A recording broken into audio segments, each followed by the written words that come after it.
sont là. C'est qu'est-ce que l'Union européenne peut montrer aujourd'hui comme preuve concrète de la transformation dans la vie quotidienne des Camerounais?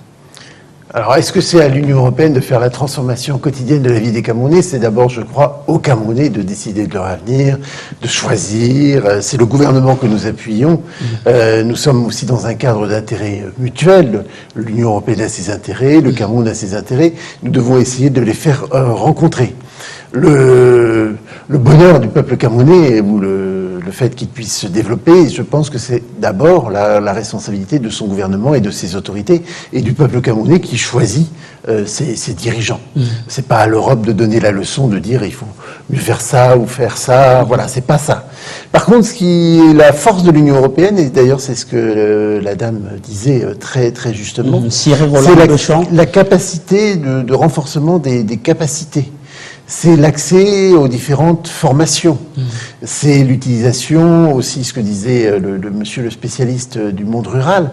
Samuel Guiffaut disait clairement l'Union européenne ouvre la voie d'accès à des connaissances.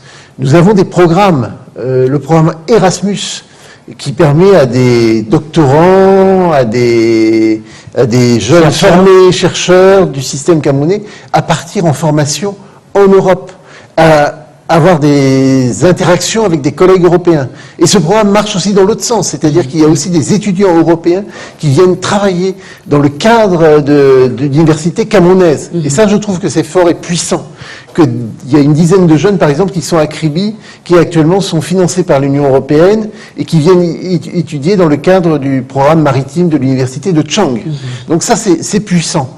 C'est aussi la capacité d'avoir accès à des thèses, à des tas de ressources d'information, de renforcement des capacités.